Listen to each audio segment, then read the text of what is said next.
গত 15 মে দিবাগত রাতে একদল সশস্ত্র ডাকাত নারায়ণগঞ্জের 2500-এর একটি বাড়িতে দলবদ্ধভাবে ডাকাতির উদ্দেশ্যে প্রবেশ করে সেখানে মালামাল লুণ্ঠিত করে এবং ওই বাড়ির একজন নাবালিকা কিশোরীকে দলবদ্ধভাবে ধর্ষণ করে। র্যাব 11-র আভিযানিক দলটি গতকাল সারাদিন এবং সারা রাত ধরে অভিযান চালিয়ে এই অপরাধের সাথে সম্পৃক্ত দলনেতা এবং মূল হোতা এবং তার সহযোগী মোট 4 জনকে গ্রেফতার করে। দলনেতা আব্দুল্লাহ মূলত একজন রিক্সা চালক।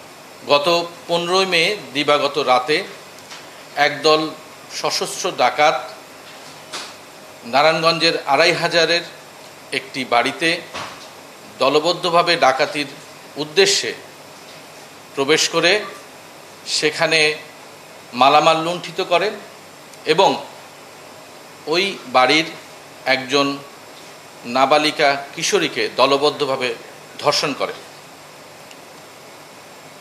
ঘটনার অনুসন্ধানে দেখা যায় যে 15 মে দিবাগত রাতে 6-7 জনের একটি দলবদ্ধ ডাকাত দল নারায়ণগঞ্জের 2500-এর একটি বাড়িতে প্রবেশ করে সেখানে তাদের বাড়ির যে অধিবাসী যারা ছিল তাদেরকে হাত পা বেঁধে জিম্মি করে এবং পরবর্তীতে একজন নাবালিকা কিশোরীকে পাশের কক্ষে নিয়ে যেয়ে দলবদ্ধভাবে শারীরিক নির্যাতন করে।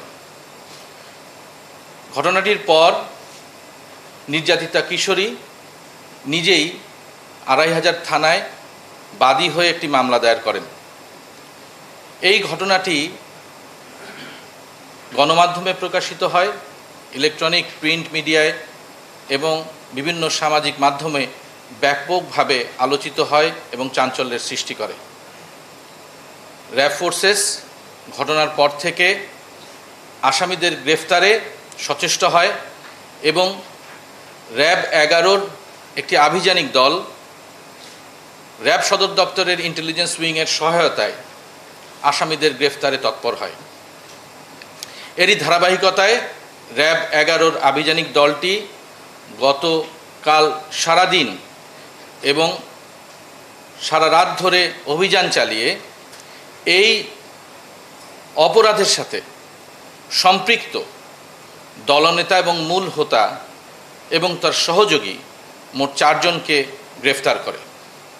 তাদের কাছ থেকে একটি 1 শুটার গান, একটি শাবল, একটি দা, 2টি রামদা, 4টি মোবাইল এবং এই ডাকাতি এবং এই ঘটনার সাথে সম্পৃক্ত একটি সিএনজি অটোরিকশা জব্দ করে। প্রাথমিক জিজ্ঞাসাবাদে জানা যায় যে আটককৃত এই 4 জনের মধ্যে একজন হচ্ছে আব্দুল্লাহ, যার পিতা দেলোয়ার হোসেন, আর তার সহযোগীরা হচ্ছে আব্দুল মতিন, পিতা মৃত মনসুর আলী, চান মিয়া, পিতা আব্দুর রহিম এবং আয়নাল, পিতা মফিজ উদ্দিন।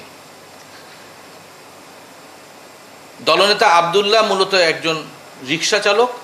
অপর 2 জন সদস্য চান মিয়া এবং আয়নাল হক, এরা 2 জনই পেশায় ড্রাইভার, একজন বাস চালক এবং অপরজন সিএনজি চালক।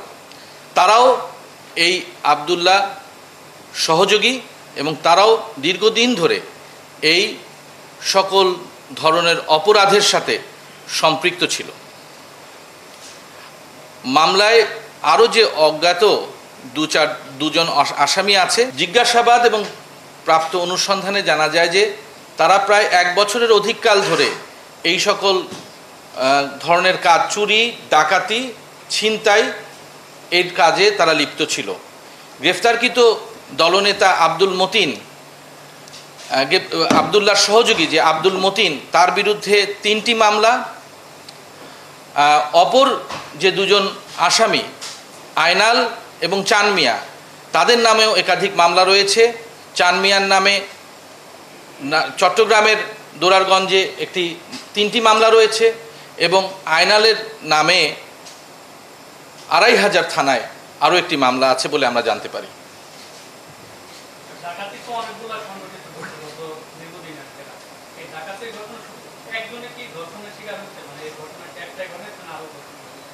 আমরা মূলত এই যে নৃশংস এবং মর্মান্তিক জঘন্য যে ঘটনাটি ঘটেছে, যেখানে একজন নাবালিকা ধর্ষিত হয়েছেন, আমরা তার প্রেক্ষিতে 17 মে তারিখে বাদী হয়ে নাবালিকা নিজেই যে মামলাটি দায়ের করেছেন, সেই মামলার সূত্র ধরেই আমরা এই অপারেশন বা অভিযান কার্যক্রম পরিচালনা করেছি।